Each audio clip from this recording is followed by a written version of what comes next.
Voltamos para o segundo bloco do nosso programa. Estamos conversando com o economista e sociólogo Teotônio dos Santos sobre neoliberalismo e globalização. Professor Teotônio, a crise econômica ainda em curso na Europa e mesmo nos Estados Unidos, tudo indica que não dá sinais de terminar tão cedo. O Brasil, de algum modo, aí, apesar das críticas recorrentes, especialmente dos economistas de linha mais ortodoxa, empenhados em fazer uma crítica mais ostensiva, está dando um jeito aí de driblar a crise desde o seu início, com medidas, digamos assim, pontuais, que vêm garantindo uma trajetória de crescimento econômico ainda que bastante modesto. Na sua avaliação, o pior ainda está por vir ou estamos numa situação de dar a volta por cima? Eu acho que vai ter que haver mudança política, porque essa taxa de juros é inaceitável. Não há nenhuma razão para que, no momento que os Estados Unidos têm 0% de taxa de juros, o Japão tem 0%, a Europa baixou bastante drasticamente sua taxa de juros, nós estejamos aumentando a nossa taxa de juros. Com a pretensão de atrair capitais do exterior, mas os capitais que vêm buscar um mercado de juros tão alto é para pegar o dinheiro e mandar embora. Especulativo? Especulação pura, Então, não há nenhuma perspectiva por esse lado. É preciso que o país volte à política que estava tendo, que já tinha baixado a 7% a taxa de juros. Se nós tivéssemos continuado nessa política, nós estaríamos numa taxa de crescimento muito maior e numa taxa inflacionária muito menor. Isso aqui é um assunto que eu considero que é absurdo que se defenda a tese desta inflação que vem da demanda. Isso é totalmente falso. Pode haver uma inflação vinda da demanda, mas não é a que nós temos. O nosso problema não é excesso de demanda. Nós temos um povo que tem condições de vida elementares, tem dinheiro. Nós precisamos de gente que consuma muitas vezes mais. Não só no Brasil, e reprimida. Não só no Brasil, como na América Latina toda. No momento que nós fizemos uma política de demanda crescente, e com apoio imediatamente à produção, em alta produtividade, nós vamos recuperar o emprego, recuperar mais a demanda e, portanto, mais necessidade de produzir e entraremos numa situação extremamente favorável. Essa visão que predomina é de uma ciência econômica de baixíssima qualidade. Muito bem, o projeto de formação da ALCA, a Área de Livre Comércio das Américas, está parado aí desde 2005. E nesse cenário em crise, professor, em boa parte dos países ricos, como a gente mencionou anteriormente, qual seria a situação do Brasil num cenário de adesão à ALCA que acabou não acontecendo? Bom, a adesão à ALCA, os Estados Unidos chegou a ter um certo crescimento até 2008 e depois entrou numa crise muito radical. Essa crise, ela não tem uma saída, vamos dizer, que põe os Estados Unidos outra vez numa taxa de crescimento alta. E isto quer dizer o quê? Os Estados Unidos não vai comprar mais. Como os Estados Unidos têm um déficit comercial com o resto do mundo colossal, toda a política americana está orientada para desvalorizar o dólar para poder aumentar a exportação e diminuir a importação e, portanto, poder se recuperar desse déficit comercial gigantesco que eles têm. Então, não há nenhuma perspectiva de crescimento de demanda dos Estados Unidos, não há nenhuma possibilidade. Isso é muito grave porque quem se compromete com um país em decadência não tem futuro.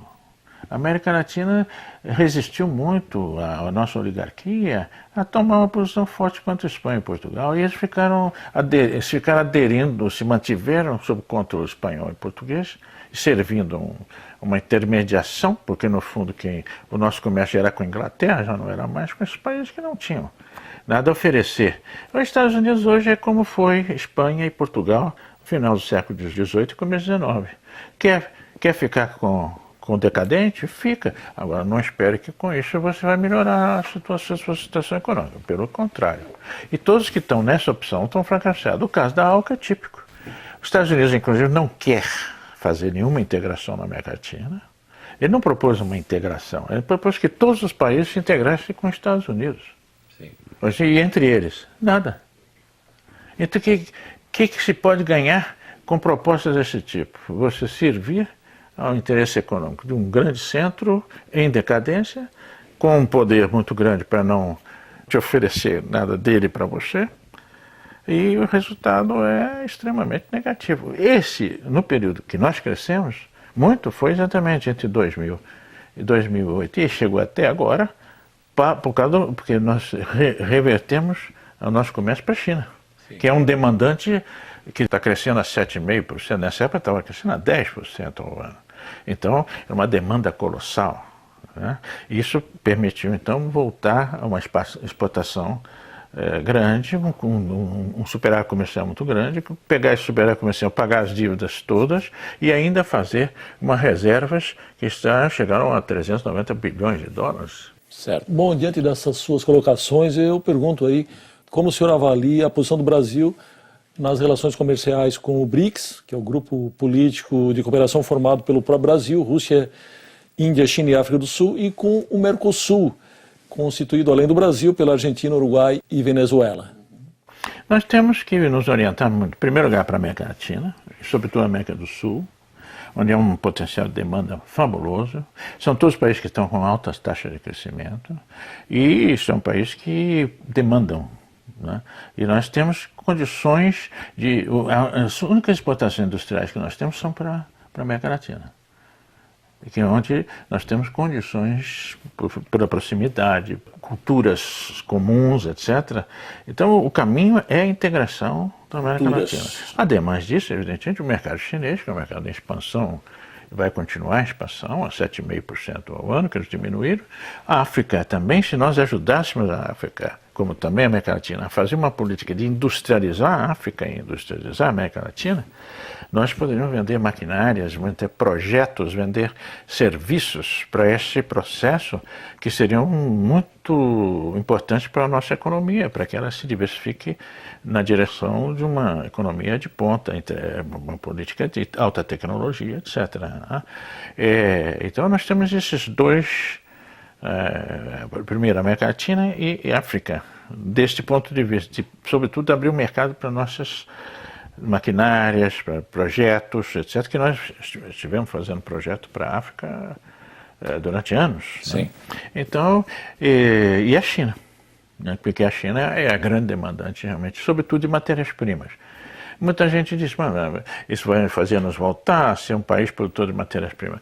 Muito bem, se nós tivermos condição de exportar produtos industriais, nós podemos até chegar a acordo com os chineses.